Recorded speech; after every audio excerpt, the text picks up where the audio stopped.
Paz do Senhor Jesus, coisa boa estar com vocês mais uma noite, para a gente estar dando continuidade a essa lição tão abençoada, essa lição tão riquíssima. E antes de eu começar aqui, quero começar pedindo desculpa a vocês, né, que de fato a semana passada não teve vídeo, não deu a correria nossa, não deu para a gente estar fazendo a lição de número 8. Então a gente já pede desculpa a todos vocês aí, mas voltamos hoje com a lição de número 9, né, para dar continuidade, e vamos fazer de tudo para isso não acontecer novamente. Infelizmente, fugi um pouco do nosso roteiro, com a programação do dia a dia, né, do nosso cotidiano, e terminou ficando sem a lição de número 8. Também, acredito que vocês estão percebendo, ainda estou muito rouco ainda, com a garganta, né, falando, e tá horrível para falar, mas vai dar para a gente fazer. Como eu falo pouco, quem fala mais é o professor, né? Faço só algumas perguntas, aí dá para a gente fazer a aula hoje para não ficar sem aula. Então chegamos na lição já de número 9, quem é o Espírito Santo, né?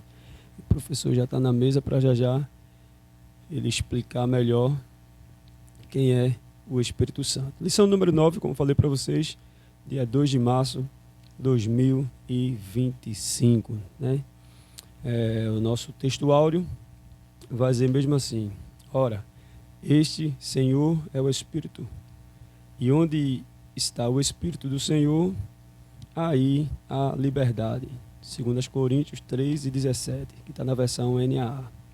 A nossa verdade prática vai dizer: é necessário primeiro conhecer a verdadeira identidade do Espírito Santo, à luz da Bíblia, para então poder defendê-la. Nossa leitura bíblica diária, segunda-feira, Salmo 104:30, o Espírito Santo preserva e mantém todas as coisas criadas. Terça-feira, Mateus 28:19, o Espírito Santo é igual ao Pai e ao Filho.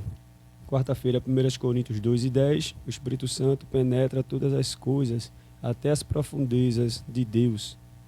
Quinta-feira, 1 Coríntios 13:16, o Espírito Santo é Deus, esse mesmo Espírito habita em nós.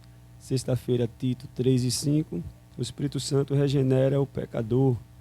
E sábado, 2 de Pedro 1:21, o Espírito Santo falou por meio dos profetas e apóstolos. A nossa leitura bíblica em classe está em livro de João, Evangelho de João, né? Capítulo 14, 16, 17, 26, 16, 7 e 14. E começa assim, João 14:16. E eu rogarei ao Pai, e Ele vos dará outro Consolador, para que fique convosco para sempre. O Espírito da verdade que o mundo não pode receber, porque não o vê, nem o conhece. Mas vós o conheceis, porque habita convosco e estará em vós. Mas aquele Consolador, o Espírito Santo, que o Pai enviará em meu nome, vos ensinará todas as coisas e vos fará lembrar de tudo quanto vos tenho dito. João 16:7. Todavia digo-vos a verdade, que vos convém que eu vá, porque se eu não for, o Consolador não virá a vós. Mas se eu for, enviar-vos-ei. E quando ele vier, convencerá o mundo do pecado e da justiça e do juízo. Do pecado, porque não crê em mim. Da justiça, porque vou para meu Pai. Vou para meu Pai, isso mesmo. E não me vereis mais. E do juízo, porque já o príncipe deste mundo está julgado. Ainda tenho muito que vos dizer, mas não vos o podeis suportar agora. Mas quando vier aquele Espírito da verdade, ele vos guiará em toda a verdade, porque não falará de si mesmo, mas dirá tudo o que tiver ouvido e vos anunciará o que há de vir. Ele me glorificará, porque há de receber do que é meu e vos-lo-á de anunciar. O objetivo da lição: primeiro, mostrar o Espírito Santo como o Consolador. Segundo, correlacionar a deidade, os atributos e a obra do Espírito Santo. Terceiro, identificar as heresias antigas e as formas como elas se apresentam atualmente. A nossa palavra-chave é Espírito Santo. o nosso primeiro ponto, Consolador, o Consolador. O nosso segundo ponto, sua deidade, atributos e obras. E o nosso terceiro tópico, heresias antigas e novas. E, por fim, a nossa conclusão. Esse é o corpo da lição 9, quem é o Espírito Santo, que vamos estar estudando hoje. Antes de a gente dar continuidade, é aquele momento de saudações. E hoje especial, né? Hoje 26, a gente está gravando hoje, dia 26 de fevereiro. E hoje o EBDcast parabeniza a nossa irmã Carla, né? Pelo seu aniversário. Nossa irmã Carla é dirigente ali da oração para a mocidade, da campanha evangelizadora ali na congregação de Vila da Prata. E também a minha esposa, né? Então hoje é mais que especial o aniversário da nossa irmã Carla. E aí eu vou pedir para a produção botar aquele momento das palmas, né? Felicitando aí a nossa irmã Carla, né? Nossa irmã Carla. Parabéns à nossa irmã Carla, a dirigente da campanha evangelizadora, ali na congregação de Vila da Prata. Seguindo aqui também, deixa eu mandar também aqui um momento de saudação aqui para Douglas e Raniele, esse mais novo casal aí, e tem acompanhado também o canal também, EBDcast. Então vai um momento de saudação aí, um abraço aí para nosso amigo, irmão Douglas e sua digníssima esposa, irmã jovem Raniele. Deixa eu mandar também um abraço aqui, muito especial e muito carinhoso, também para nossa cantora Débora Santos, né? Nossa cantora Débora Santos, essa mulher de Deus, e sempre com seus louvores abençoados, sempre estava aí na congregação de Mangueira Torre, né? Com essa voz tremenda, esses hinos belíssimos. Eu tenho algumas obras aqui da nossa cantora Débora Santos, que eu comprei na época quando ela ia na congregação de Mangueira Torre, uma mulher de Deus. Hoje, se você quiser escutar a cantora Débora Santos, é só você entrar aí nas plataformas digitais, né? Denzel, Deezer e YouTube, e você vai encontrar. Então, eu quero mandar um abraço especial, um momento de saudação para essa mulher de Deus, né? Essa cantora Débora Santos, que também tem abençoado o canal também EBDcast. Deixa eu mandar também aqui para meu amigo, esse casal, jovem casal também abençoado também, que é o vice-dirigente da campanha aí da congregação Polo na Torre, nosso amigo e irmão Everton, e sua digníssima esposa, irmã Josi. Um abraço especial também para vocês também. Tem acompanhado também o canal aí, EBDcast, e tem dado um suporte também ao canal. Deixa eu mandar também um abraço aqui, um momento de saudação para essa família também maravilhosa, nossa amiga e irmã Suzana, que faz parte ali na congregação Caxangá Zumbi, juntamente com o seu esposo e meu amigo, irmão Rogério, e os seus filhos. Então, essa família maravilhosa aí também que tem acompanhado o canal. E fiquei também de mandar esse momento de saudação para nossa irmã Suzana. Se eu não me engano, nossa irmã Suzana é do departamento aí do COI aí na congregação do Caxangá Zumbi. Pronto, esse é o nosso momento de saudação de hoje, né? Para esses irmãos que têm acompanhado o canal EBDcast. Então vamos, o professor já está na mesa. Professor, chegamos à lição número 9, uma lição que aparentemente quando a gente olha no primeiro ponto, a gente até pensa que é até fácil de falar dela, mas a verdade quando a gente começa a ler, como a gente começa a trabalhar na obra do Espírito Santo, a gente vê o quanto tem muita coisa, né, que a gente precisa aprender. Eu digo particularmente a minha pessoa, né, e a gente, a princípio, quando a gente olha assim, é simples falar do Espírito Santo, e não é, porque é um tema que até hoje ainda é muito discutido e há muita divergência também a respeito do Espírito Santo. Quem é o Espírito Santo? Uns dizem que é uma força, outros dizem que é alguém que está próximo da gente, outros dizem que é um vento, outros, quer dizer, tem diversas formas e aplicações, e cada um com suas teorias, suas teses a respeito da pessoa do Espírito Santo, né? E aqui eu já dei o spoiler já, né? Que é a pessoa do Espírito Santo. Só que para a gente, né, professor, como o senhor sempre fala, para a gente que já temos tudo isso em pauta, né, praticamente essas discussão já bem trabalhada para a gente, né, a respeito que os próprios pais da igreja desvenciaram tudo isso. Para a gente hoje é muito mais fácil a gente estar falando, mas para eles, na época, né, para eles resolver toda essa questão aqui, até porque quando a gente fala das pessoas, né, a primeira, a segunda, a terceira, como a gente bota assim, né, para ficar mais fácil de esclarecer, o Espírito Santo foi a última pessoa ali que foi resolvida ali no concílio, né? Ele foi a pessoa que foi entrado depois da discussão a respeito do Espírito Santo, até porque só falava somente a respeito do Pai, né? Da pessoa do Pai, da pessoa do Filho. O Espírito Santo foi o último que entrou ali naquela questão e já era difícil para debater a respeito dos dois, né? A questão se o Filho era Deus, se tinha os mesmos atributos, se tinha a mesma personalidade. E depois que entrou a pessoa do Espírito Santo, aí foi que a coisa ficou mais complexa ainda para entender. E agora, como resolver isso? Já era difícil falar a respeito dos dois. E agora entra mais uma pessoa. Então, a gente vê que não é fácil. E olha que a gente está falando hoje para a gente, como eu acabei de falar, que os textos estão mastigados, né? Os estudiosos prepararam tudo isso, né? E a gente ainda tem dificuldade em muitas coisas de entender sobre a pessoa do Espírito Santo. Então, imagina os pais da igreja, o trabalho que tiveram para resolver esse problema, até por conta do que se era levantado, né? Das divergências, das correntes que era levantada, que era contraditório aquilo que os pais da igreja acreditavam. Então, a gente analisando, a gente vê que os pais da igreja tiveram muito trabalho para resolver essa situação.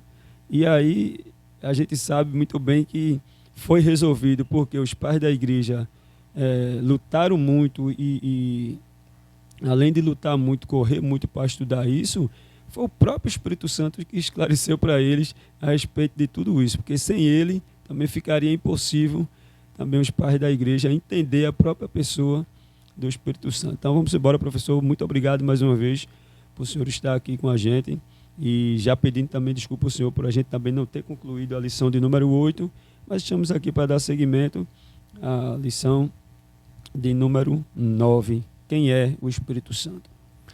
Amém, Jefferson. Quero saudar todos com a paz do Senhor e agradecer mais uma vez estar aqui para a gente conversar sobre esse assunto tão importante e que por muito tempo foi negligenciado, né, pela história da igreja, em virtude da má compreensão que se tiveram da doutrina.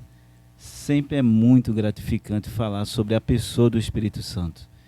E, ao mesmo tempo, nós ficamos diante de nossas próprias limitações, diante de um assunto, afinal de contas, nós estamos tratando de Deus, não é?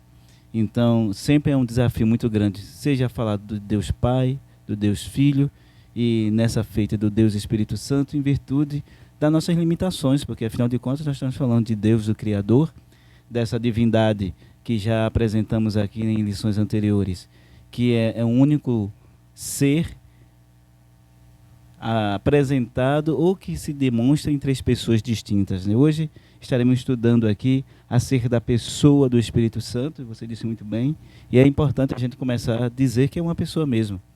E essa pessoa se fez revelar, se fez perceber através da Escritura Sagrada.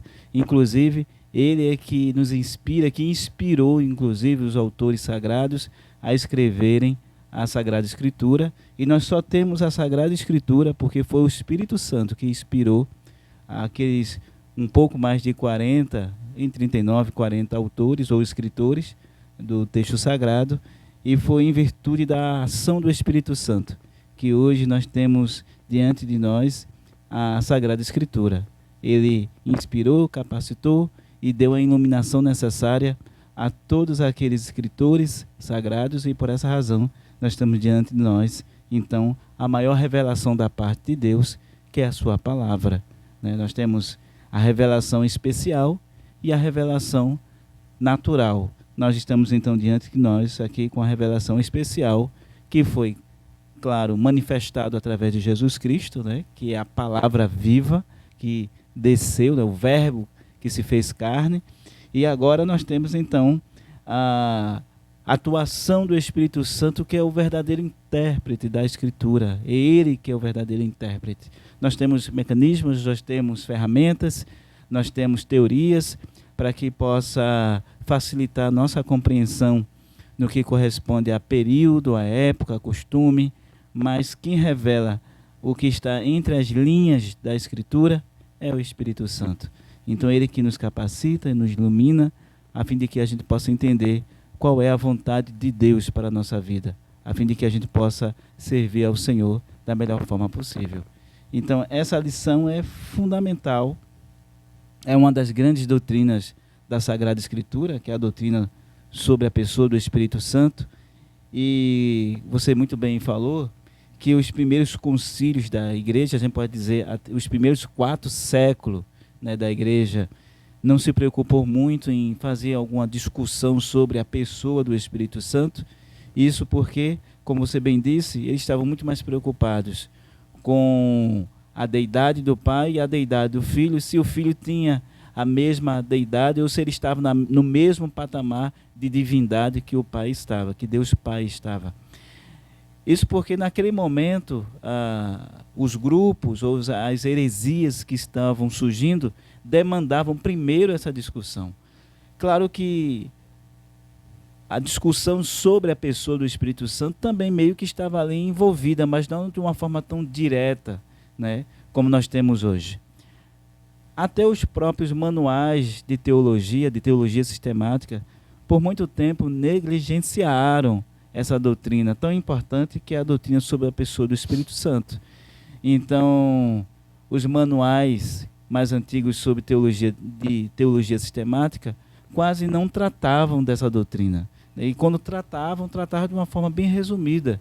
Mas hoje nós já temos capítulos inteiros já dedicados apenas à pessoa do Espírito Santo, porque a Bíblia está repleta da atuação do Espírito Santo. Nós conseguimos ver, e a gente vai ver aqui no decorrer da lição, na medida que a gente for maturando aqui a nossa discussão, que a atuação do Espírito Santo, a atuação da pessoa do Espírito Santo se faz perceber desde o Gênesis até o Apocalipse. Isso. Então, ele está atuando em todo momento da história da humanidade, inclusive nos nossos dias. E a gente vai ver no decorrer da lição como foi essa atuação do Espírito Santo, como o Espírito Santo atuou, seja no ato da criação da humanidade, no ato da redenção do homem junto com o Pai e o Filho. Então, como você muito bem disse, não há nenhuma hierarquia entre o Pai, Filho e o Espírito Santo. Eles estão no mesmo patamar de divindade. Então, o Pai é Deus, o Filho é Deus e o Espírito Santo é Deus. E nós iremos tratar justamente esses aspectos da divindade da pessoa do Espírito Santo. Quem é o Espírito Santo? Essa é a pergunta e a provocação que o comentarista da lição nos faz logo no título da lição de hoje. Porque é necessário que a gente conheça quem é essa pessoa tão importante que faz parte da Trindade Santa, que Jesus disse, vos darei um outro Consolador, né?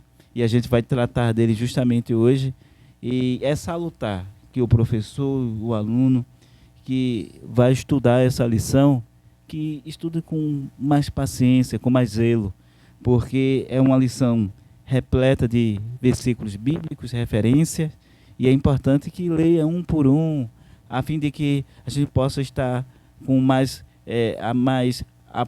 se apropriando ainda mais do conteúdo, porque afinal de contas é a palavra de Deus que está sendo estudada.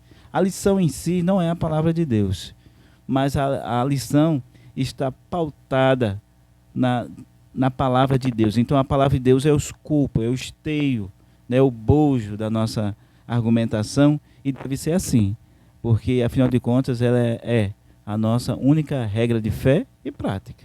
Então, nessa primeira momento da nossa fala, é importante dizer que é necessário que se leia e se estude com calma.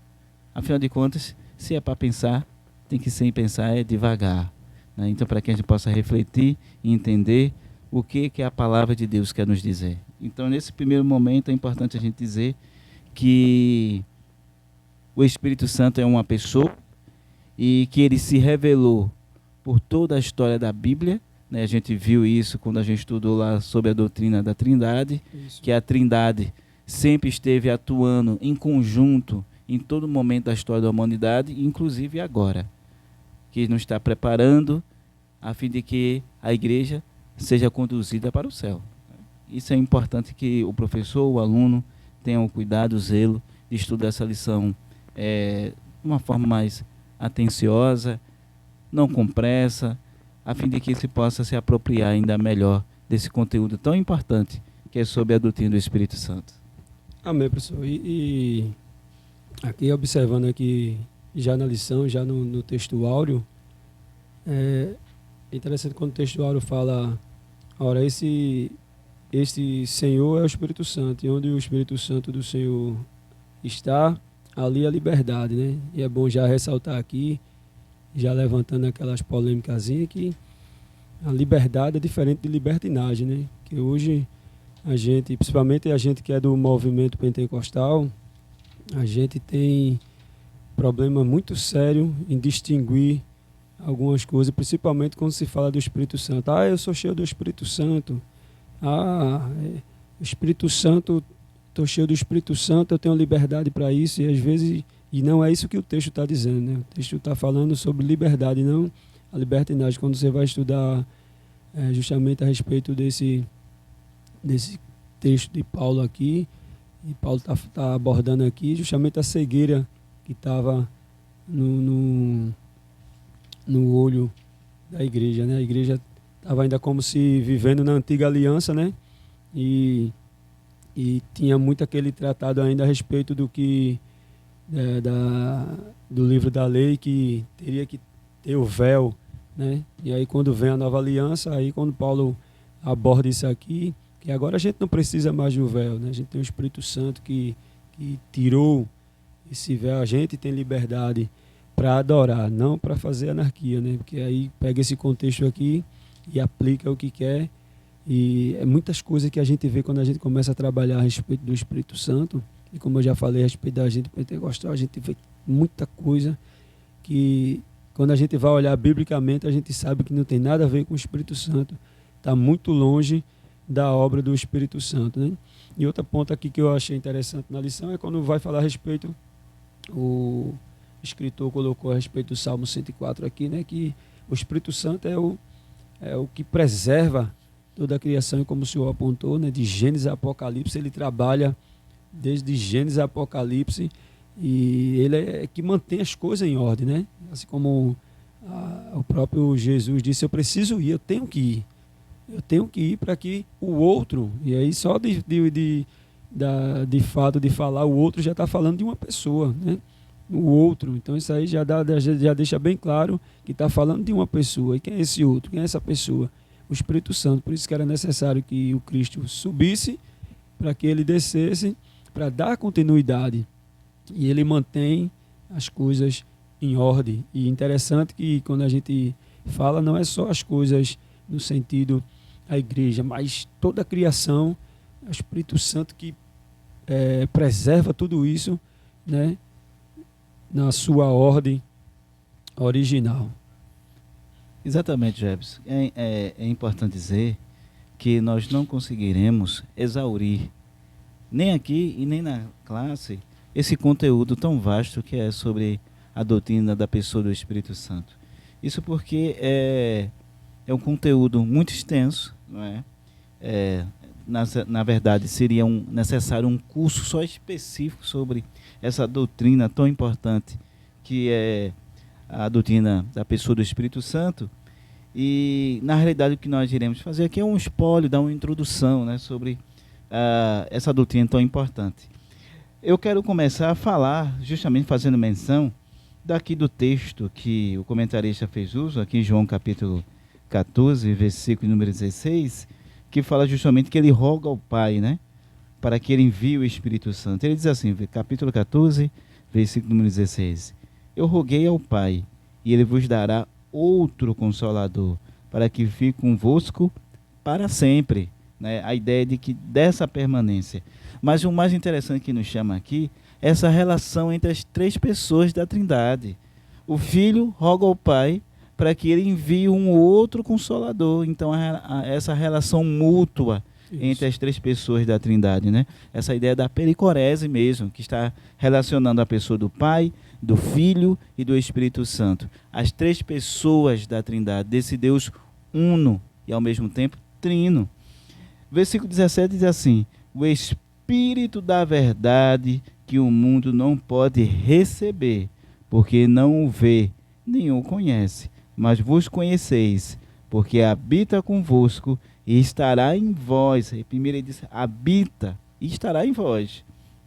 Mas aquele Consolador, o Espírito Santo, que o Pai enviará em meu nome, vos ensinará todas as coisas e vos fará lembrar de tudo quanto eu tenho vos dito. Então, primeiro, ele demonstra, João aqui com muita propriedade, mostra inclusive Jesus o nome Paracletos, que é esse outro Consolador, aparece 5 vezes aqui, só em João. Então João apresenta a pessoa do Espírito Santo como o Paracletos, aquele que estará do lado. Aqui, não só o Paracletos, mas o Alelos também, no sentido daquele que é da mesma essência, da mesma substância, da mesma natureza divina do que o Filho é. Não por acaso ele está dizendo um outro Consolador, no sentido que é da mesma essência, da minha mesma natureza, que ele está no mesmo patamar de divindade que o Filho está e também que o Pai está, porque o Pai envia, e uma das maiores funções do Espírito Santo é glorificar o Filho, o nome do Filho. Nesse caso aqui, o nome do Senhor Jesus. Não é por acaso que a gente estudou lá na lição que fala sobre a pessoa de Jesus, que nós só podemos conhecer ou reconhecer que Jesus é Deus através da atuação do Espírito Santo. É o Espírito Santo, é a ação do Espírito Santo em nosso coração, em nosso entendimento, que nos faz reconhecer que Jesus é Deus e que veio em carne, ou seja, que se humanizou. Então, o Espírito Santo é o Espírito da verdade. Quando ele fala de Espírito aqui, ele está fazendo uma tradução do grego, que é pneuma, né? Porque em hebraico é ruam, né? E a gente vai ver algumas menções aqui no Antigo Testamento, como o Espírito Santo se revelou na Antiga Aliança, e agora como ele se revela na Nova Aliança, né? Então, ruam é o termo hebraico para o Espírito, né? E pneuma, por isso o nome da doutrina é pneumatologia, né? Que é a doutrina sobre a pessoa do Espírito Santo, né? Ou sobre o Espírito Santo.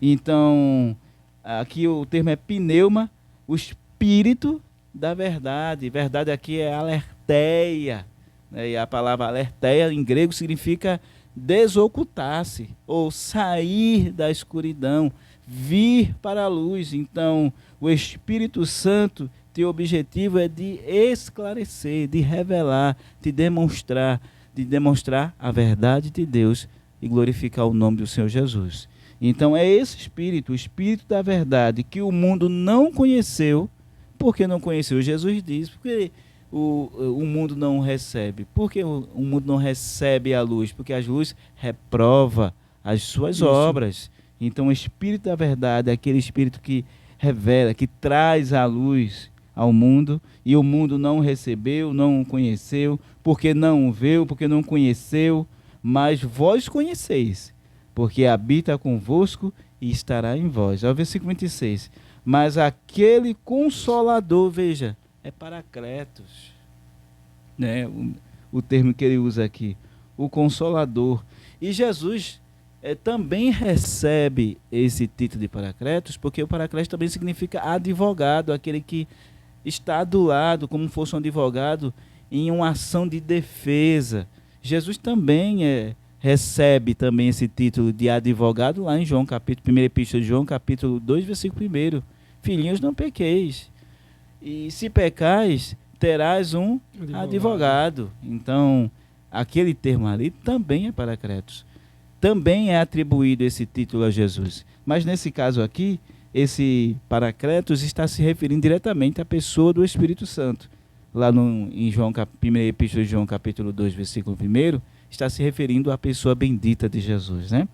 Aí ele diz aqui: mas aquele Consolador, o Espírito Santo, que o Pai enviará em meu nome, vos ensinará todas as coisas que vos fará lembrar de tudo quanto eu tenho dito. Muito bem, aí o versículo 16 de João, o capítulo 16, versículo 7, diz assim: todavia digo-vos a verdade, que vos convém que eu vá, porque se eu não for, o Consolador não virá a vós, mas se eu for, enviá-lo-ei. Versículo 8: e quando ele vier, convencerá o mundo do pecado, da justiça e do juízo. Do pecado, porque não creram em mim; da justiça, porque eu vou para o meu Pai e não me verei mais; e do juízo, porque já o príncipe deste mundo já está julgado. Ainda tenho muito a vos dizer, mas vos não podereis suportar agora. Mas quando vier aquele Espírito da verdade, pneuma alerteia, mais uma vez aqui, ele vos guiará em toda a verdade, porque não falará de si mesmo, mas dirá tudo o que tiver ouvido e vos anunciará o que há de vir.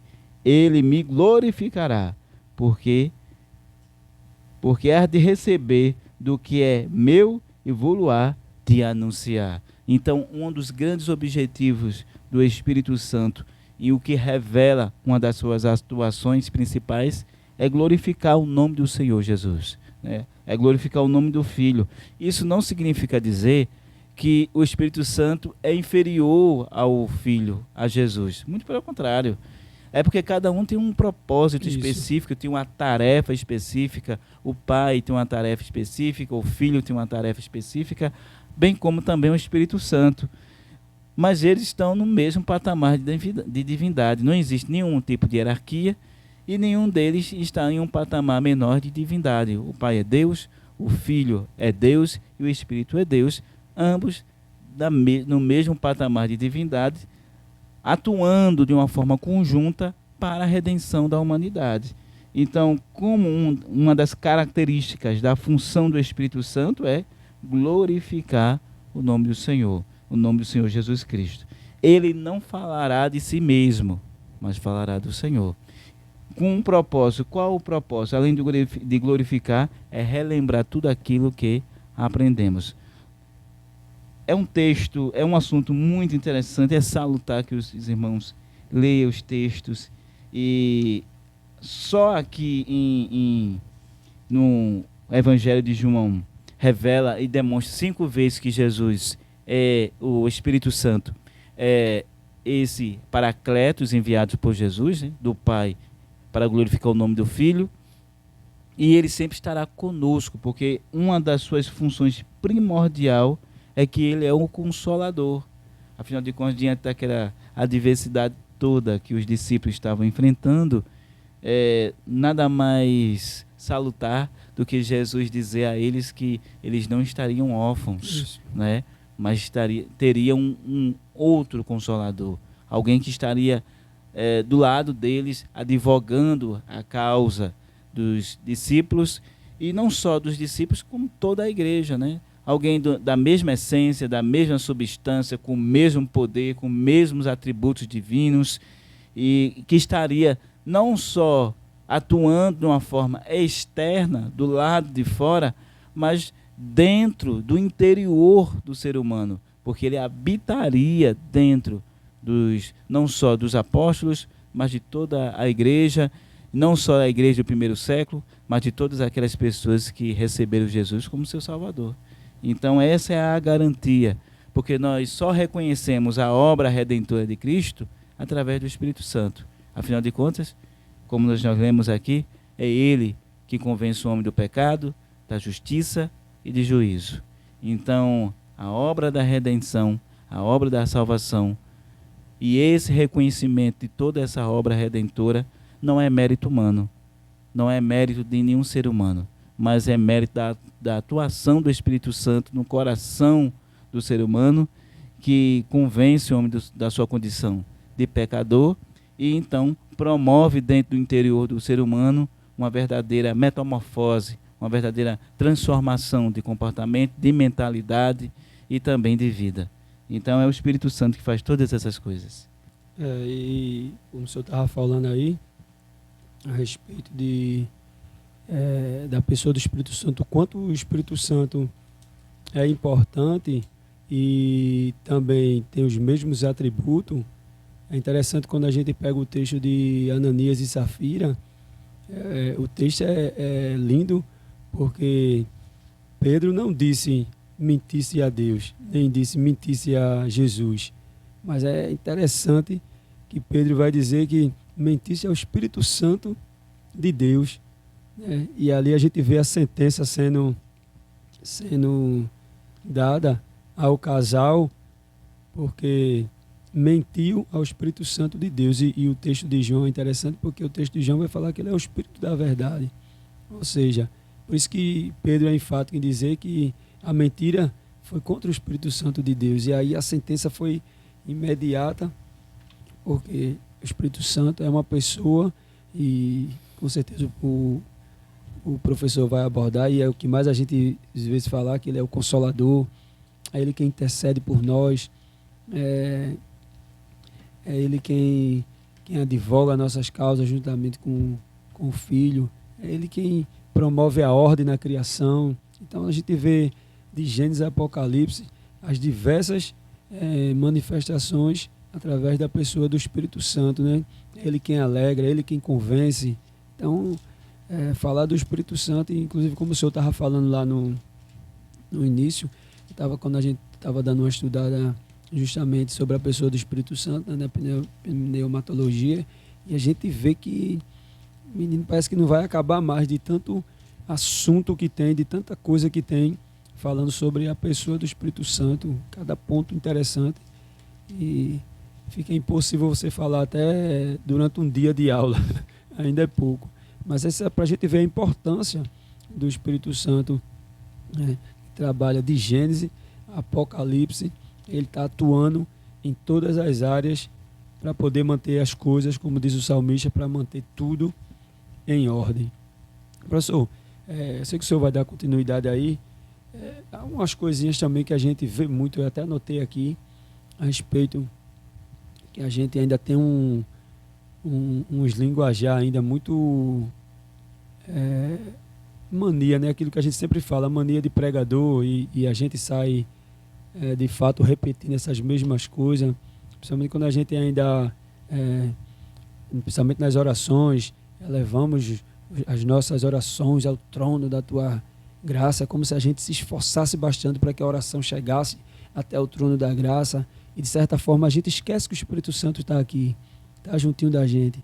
A gente não precisa dar a entender que tem que fazer um esforço tremendo para que chegue lá no trono da graça. A gente esquece que o Espírito Santo, ele está aqui, ele está conosco, ele habita em nós.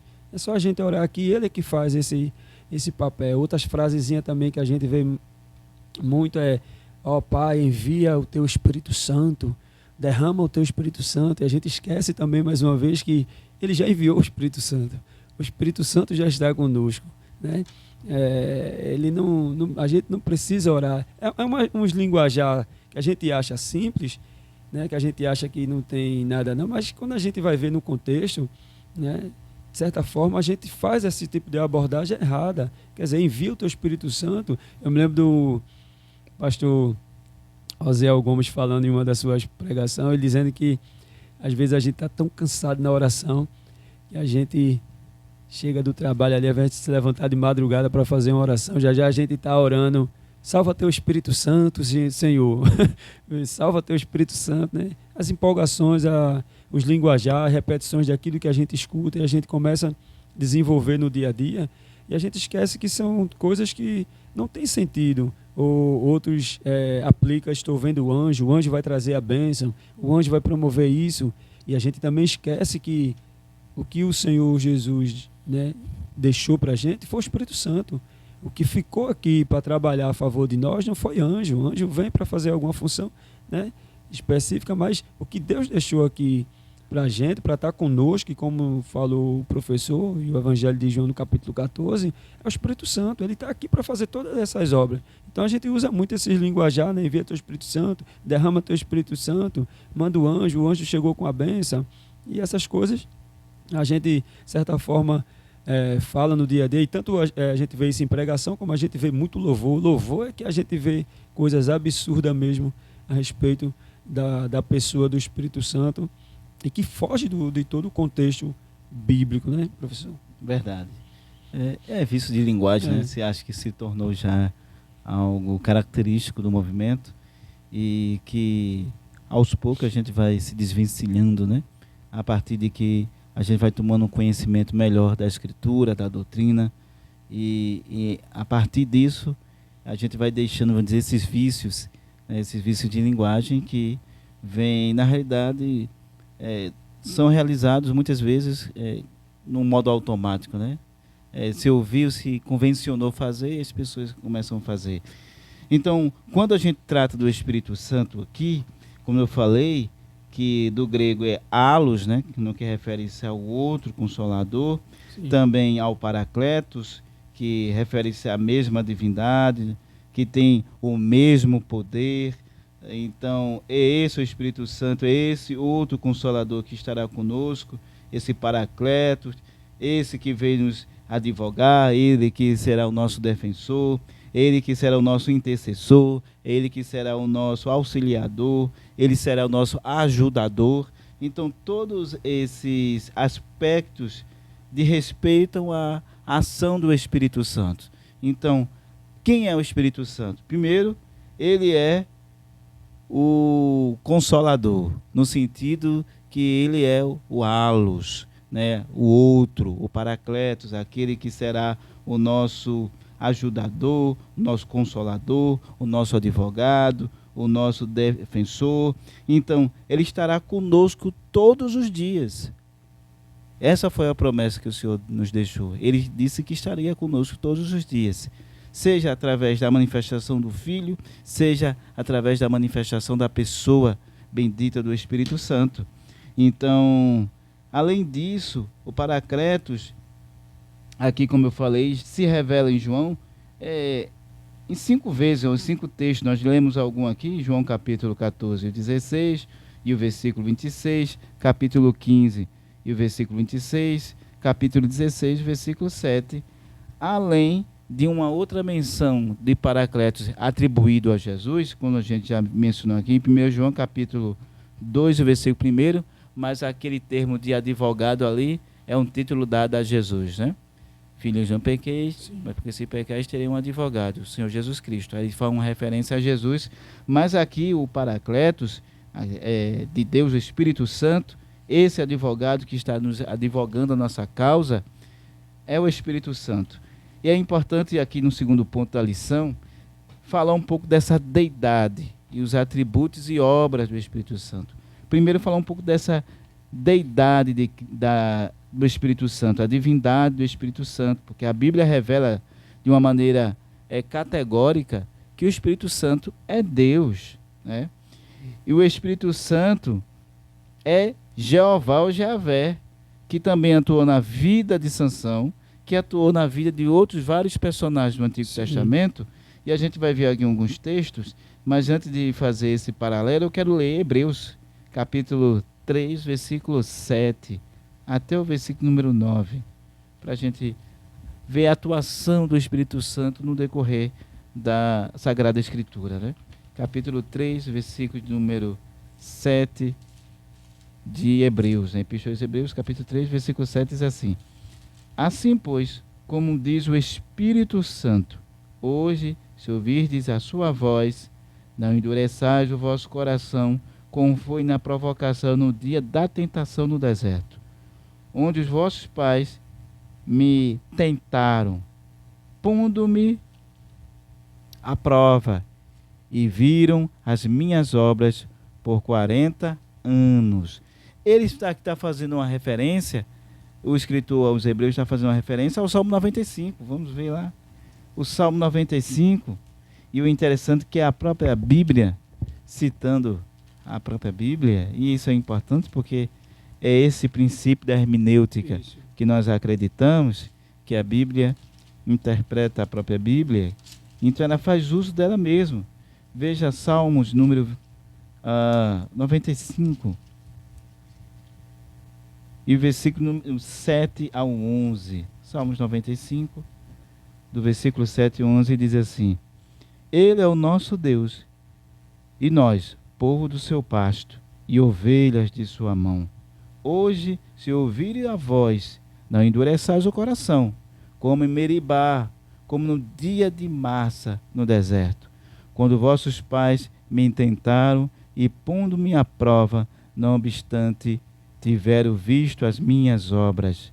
Durante 40 anos estive desgostoso com essa geração e disse: é povo de coração transviado, não conhece os meus caminhos. Por isso jurei na minha ira, não entrarão no meu descanso. Então, o que ele faz menção também aqui é do Êxodo, capítulo 17. Vamos lá para a gente fazer uma referência, uma correlação desses textos, porque nós vemos aqui a atuação do Espírito Santo, né?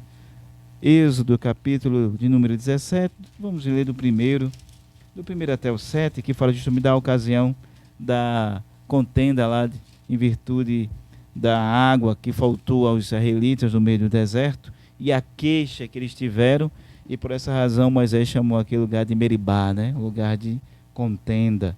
Diz assim, versículo número 17: Tendo partido toda a congregação dos filhos de Israel do deserto de Sim, fazendo suas paradas segundo o mandamento do Senhor, acumularam-se em Refidim, e não havia ali água para o povo beber. Contendeu, pois, o povo com Moisés e disse: Dá-nos água para beber? E respondeu Moisés: Por mim contendeis comigo. Por que contendeis comigo? Porque tentais ao Senhor. Tendo aí o povo sede de água, murmuraram contra Moisés e disse: Por que nos faz subir do Egito para nos matares de sede a nós e aos nossos filhos e aos nossos rebanhos? E então clamou Moisés ao Senhor: Que farei a este povo? Só lhe resta apedrejar-me. Respondeu o Senhor a Moisés: Passa adiante do povo, toma contigo alguns dos anciões de Israel, leva contigo em tua mão um bordão com que feriste, né?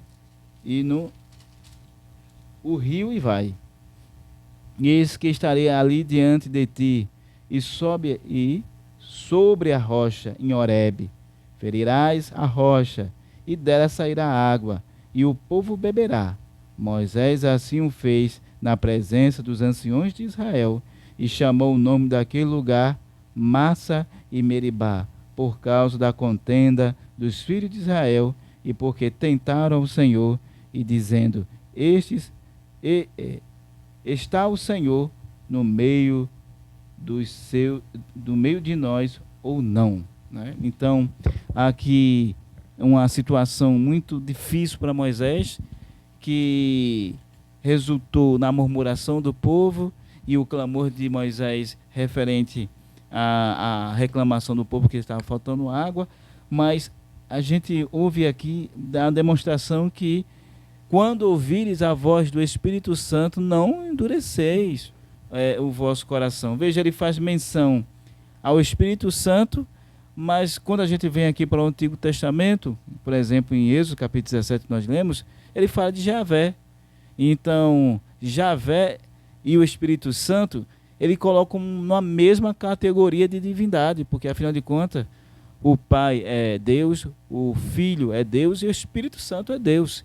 Então, quando ele faz uma menção direta ao Espírito Santo, ele faz essa correlação também com o Pai, nesse caso aqui, Deus e Yahvé, ou Jeová, né? Que se revelou ali a Moisés através da água que jorrou na ação de Moisés. Outro texto importante que a gente pode fazer referência aqui no que refere-se à atuação do Espírito Santo, à deidade do Espírito Santo, é justamente Atos, capítulo, esse texto que você acabou de referir-se, Atos capítulo 5, versículo 3, né? É o caso justamente de Ananias.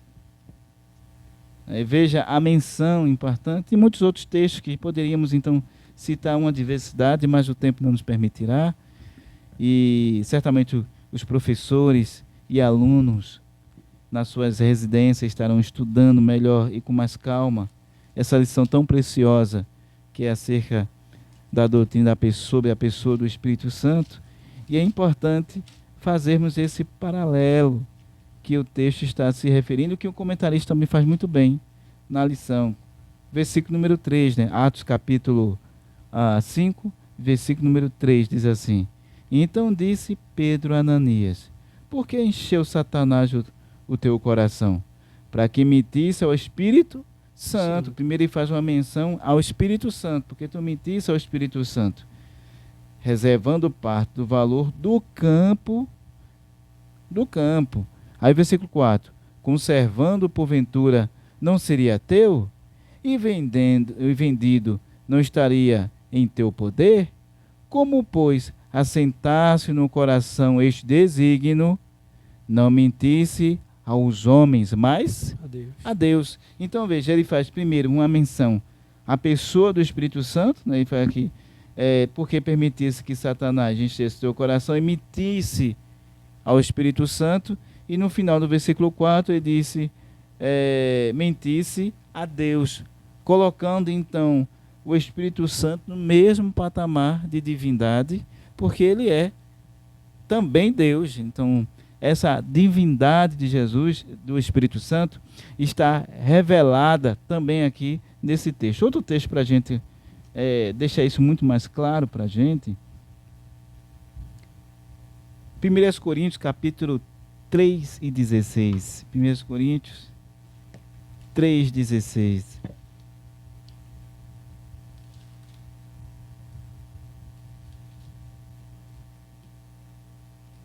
Que diz assim: não sabeis vós, santuário de Deus, e que o Espírito de Deus habita em vós? Então ele faz a mesma menção.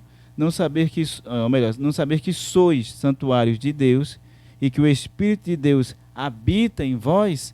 Então ele faz primeiro a menção do santuário de Deus, que somos nós, pessoas regeneradas pela pessoa bendita de Jesus, e o Espírito de Deus, colocando também, obviamente, que o Espírito Santo é essa divindade também junto ao Pai, junto ao Filho.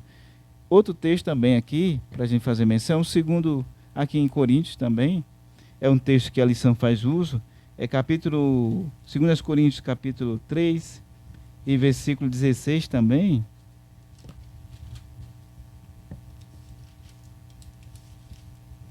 que é um dos textos que ele faz uso aqui na lição, no corpo da lição, para também defender essa deidade da pessoa bendita do Espírito Santo.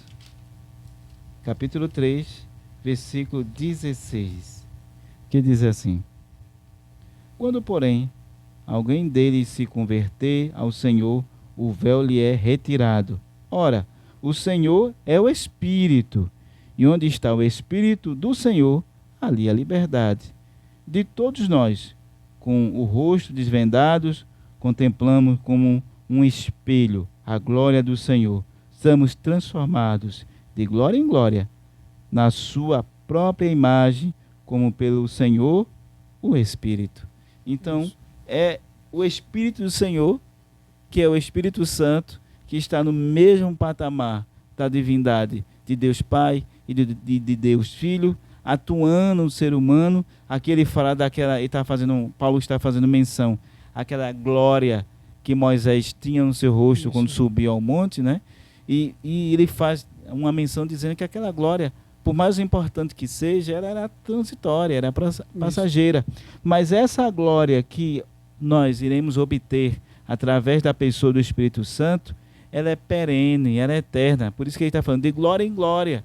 Seremos aperfeiçoados, porque antes aquela glória que se manifestou no rosto de Moisés era transitória. Mas essa que será manifestada em nós, naquela pessoa que foi regenerada através da atuação do Espírito Santo, ela é perene e será desenvolvida em glória em glória.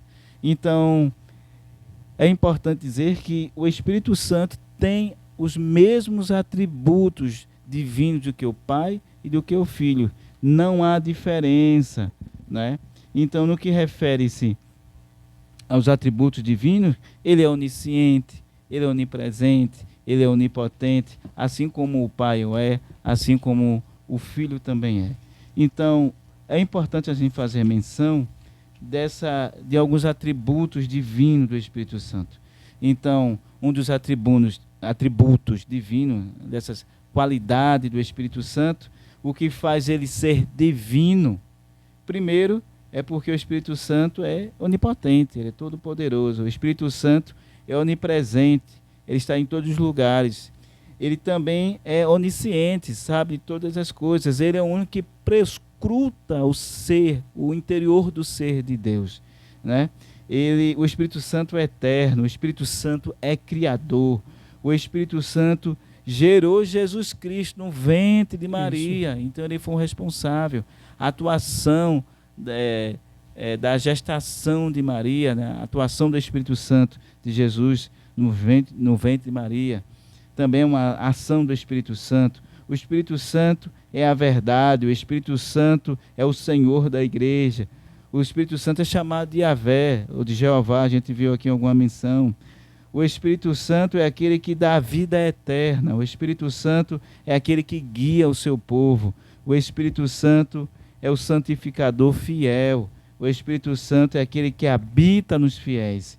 O Espírito Santo é santo. O Espírito Santo é santo. Então, um dos atributos do Espírito Santo, porque ele é santo também. Isso. O Espírito Santo é a fonte de poder e de milagres. O Espírito Santo é autor do novo nascimento, porque é ele que trabalha no coração do ser humano para, então, ele reconhecer sua condição pecaminosa e vir ao arrependimento.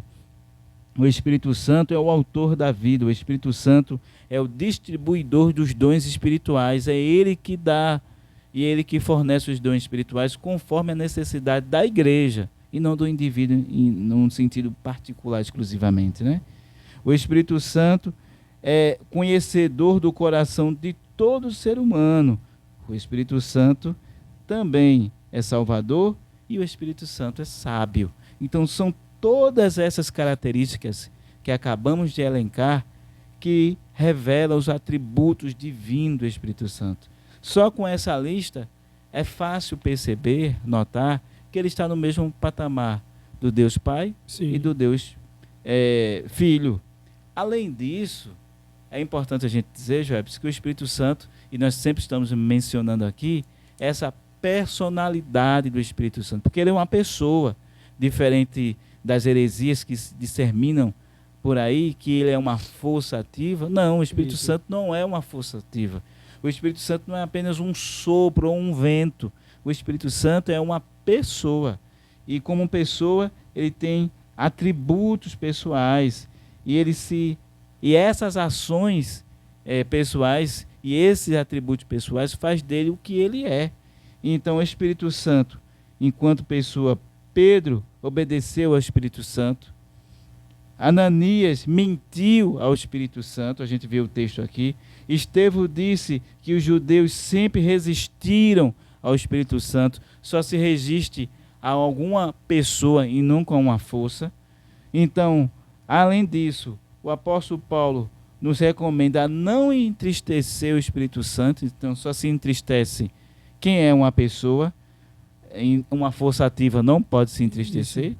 Então, além disso, os fariseus blasfemaram contra o Espírito Santo. Os cristãos são batizados no Espírito Santo ou são batizados em seu nome, batizando em nome do Pai, do Filho e do Espírito Santo, como diz lá em Mateus capítulo 28, versículo 19.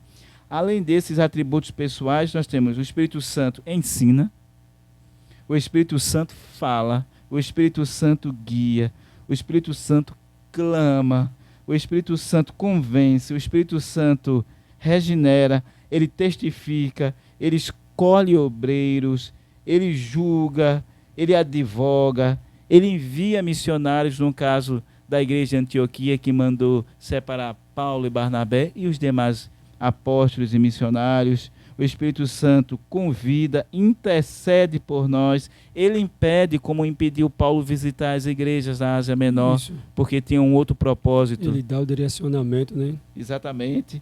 Ele também se entristece, a gente já mencionou aqui, e ele também contende, no sentido de se relacionar diretamente com a pessoa. Então, todas essas características demonstram, então, essa personalidade. A personalidade do Espírito Santo se revela na manifestação do seu intelecto, na manifestação das suas emoções e na manifestação da sua vontade. Então, intelecto, emoções e vontades caracterizam as pessoas, fazem das pessoas pessoas. Nós somos pessoas formadas de intelecto, inteligência, de emoções e sentimentos. Então, e vontades. Então, todas essas características caracterizam o Espírito Santo, uma pessoa. Ele tem intelecto, ele tem emoções e ele tem vontade. E todas essas outras que acabamos de elencar, e cada uma dessas vem acompanhado com uma referência bíblica, que não dá para a gente mencionar e ler todas em virtude do tempo.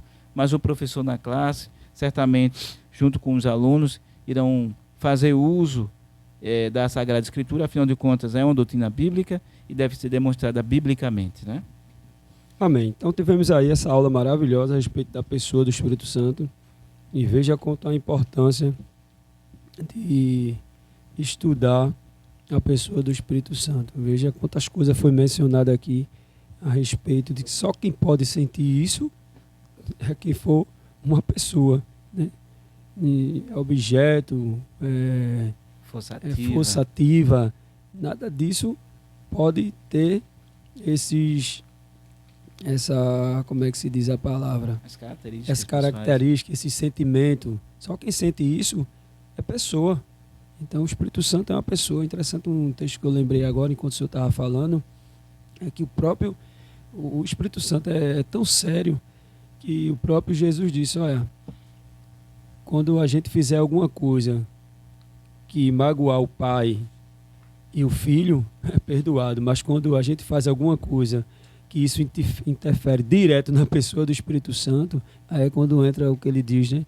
É o pecado que não é perdoado. Então, observa a importância do Espírito Santo, né? Observa a importância de a gente tá na lição, num dos pontos da lição, falando que para primeiro a gente, se eu não me engano, parece que é o texto áureo, né?